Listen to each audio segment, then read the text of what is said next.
guys, it's Austin again. If you're seeing this, then you already saw my SHP 9500 video. Today I'm going to be talking about the Philips Fidelio X2 headphones. And for this video, I actually have a pair of X1s, and I forgot to detach the cord, X1s and X2s, so I can give you a little bit side by side with these things. I've only had the X2s for maybe 2 weeks now, and I gotta say that largely the sound is the same. Now, if you're looking for a massive upgrade from the X1s, you're not, well, it's a big upgrade, but it's not going to be like going from like the SR80 to like RS1 type of upgrade. Well, that's not a fair comparison, but you know what I mean. It's not a big upgrade. There are a lot of improvements to it, but I know that recently there was a flash sale on Amazon for this for I think $169 for the X1s, and I don't think this is like $150 better from if you're to do it that way, but to me, I wanted them, so I bought them. So I am going to talk about a little bit more about the exact differences between them. Build right now, though, is pretty much the same between them, except that the X2s have a larger headband, and the ear pads are completely removable. And I love that. They just snap on and off. Let's see, let's line that up. That's it. That's probably like the easiest ear pad removal I've had of any headphone. Well, no, HD600s are still fairly easy. But that's like so easy to remove pads, and I like that. The only thing is now that they have these removable pads, where do you buy the new pads? They're not on their website. They're not on Amazon.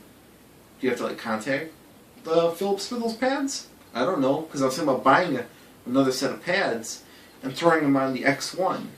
Well, while we're talking about that, actually, a lot of you don't know that, but under the X1's pads is the exact same assembly in the X2.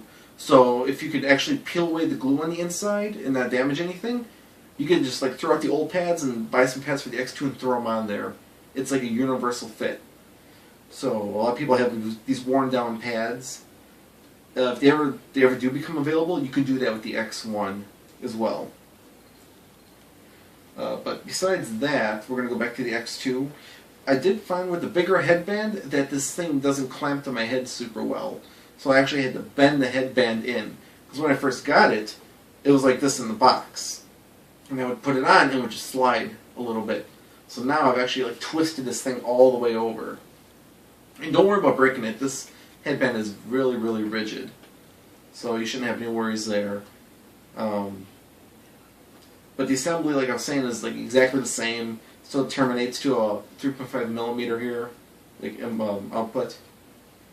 Which I replaced the stock cable, even though it's much better. It's like way too long. I end up using a U-Green 3.5mm cable for MP3. And you can get these on Amazon for about $6 for a 2-pack for 6 foot. And I'd say that these are really nice cables. I do like them. They're pretty flexible. If you buy a pair of these cables, don't be alarmed at like the smoky smell out of the box. They kind of smell like burning rubber for some reason when you get them. But they work really nice. They connect nice and solid. And this is what I'm using for these temporarily. Before I don't have enough wire to make a new cable, so I'm going to make some new cables for this thing. I'll probably pop open the insides, rewire it a little bit with some better wire. That's undecided though because they're brand new. I don't want to ruin the warranty on them. But yeah, I mean, I think I've covered everything with build. Now to the sound. Like I was saying, they largely sound the same as the X1.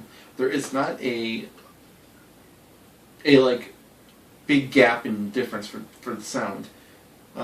There are very distinct differences, such being as that the X2 is a leaner sounding headphone. It has more controlled bass. It does have more treble to it. The sound stage is maybe a little bit wider. I did find that with the bass on the X2s, that is probably one of the biggest improvements that it has, is that the bass on the X1s tends to seem like a little muddy sometimes. It's like over bloated. For whatever reason, I noticed that this one lacks some impact on some music. Like I was listening to some Daft Punk and some other stuff, and it was really lacking on some of the impact. This one has really good impact, but I found that overall bass body is decreased. But that's not a bad thing, because it's. I think that it's an improvement that the X1 needed, or the X2 actually should have had, or you know what I mean. But the bass is genuinely better on this headphone. Extensions maybe about the same. Bass is a little bit more layered, more detailed. Mid-range 2 has a big improvement, while the X1's mid-range is pretty thick, and to me it can have like a little bit of, I wouldn't say woolliness to it, but it sounded not muffled, but there was like a tone to it, like it was kind of like a congestedness to the mid-range. This totally got rid of it, and the mid-range is more resolving. It is a lot more detailed sounding, and then even like the mid, like where it starts going to like the mid bass, like I was saying, there is more impact to that. And that's kind of like goes up into the mid range. I know where the X1 would bleed into the mid range with the bass. X2 doesn't have it as much. It's greatly diminished. Treble 2 is so, it's pretty improved. While this one sounded rather soft to me, with a lot of roll off, and it didn't sound like it was really sparkly or lively up top to my ears. This one is a lot more lively. Like for me, I'm a very, all my headphones tend to be brighter, like Beyerdynamic. I have some AKGs, some Grottos, or Grado, depending on who you talk to, some Alessandros. I like a little bit more treble in there, and this is exactly what the X2 does, is it has more treble. So to me, it's the treble the X1 should have had.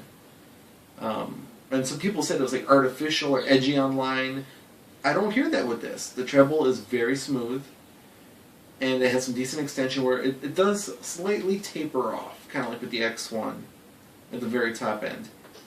But it is needed, because to me, like if you're listening to something that wasn't that well, how do you say, not a bad mastering, but some old masterings are kind of muffled, and you listen to it on the X1, it just made it sound like a muffled mess sometimes to me. This one, you don't have that issue. Like I said, soundstage was wider, definitely. It's still kind of a two-dimensional soundstage, but it has more depth to it. Imaging is a little bit better. That's really it for the sound signature. But, what was I going to say? See, I'm blacking out again. I said that in the last video I was blacking out on some stuff I was talking about. Amplification, that was it. This is really easy to amp.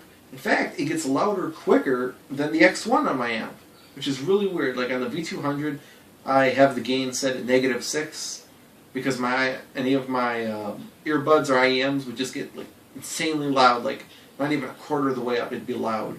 Now I have to turn it about, but I wouldn't say quarter, it's like 1/8 of the way up for IEMs, but now I have to turn up to like a quarter to get some like loud volume on the IEMs. But this does not require that much power. I've been driving it with my Fidelio X1, and that's been doing pretty good. I probably won't get a portable amp for it, but I also tried it with the head streamer from HRT, and that actually, I'd say that if you get an amp for this, get something neutral, like the shit. Is it the Magni? Yeah, the Magni, I believe it is. Do that one. It's super neutral. If you want something better, from there would be another high current amp that's not too expensive. Maybe one of the Fidelio amps, but I'm not too knowledgeable on those. But a more neutral amp, I would say, is what you need for this. Because if you have something that's warm, and then you have a headphone that's warm, sometimes it doesn't play together, in my opinion. Right now, because they're on the V200, I don't have that issue, but I did run into it a little bit with the X1 sometimes, where it seemed like it was a little bit overly warm on some songs, where it felt like it was more than the headphone. But I'm sure you guys know what I mean there. But yeah, like, you could drive this off of anything. I bet even like an old, well, I'm going to be crapping on the iPod, but an old iPod could probably drive it. iPods really don't have a lot of output. Now, the last iPod I had was the 5th generation video, but that's a different video entirely. But that's all I'm really going to talk about. I'd like to know what you guys think of the video. If you have any like suggestions for future videos, any headphones you want me to listen to or review, just post below, send me a message. I'm more than willing to do something about that. And before I go, I've been in talks with a couple people at Shure, possibly. I'm just waiting to hear something, but I might be getting some Shure headphones to demo. I'm trying to get the 1840s and the 1440s to demo, but I also want to do the 1540s. But I'm going to stay in the download with that because I don't know any information yet whether or not I'm going to get any of that. But that's it for this video. If you guys have any questions about anything, just post it below. This is Austin. See you guys again.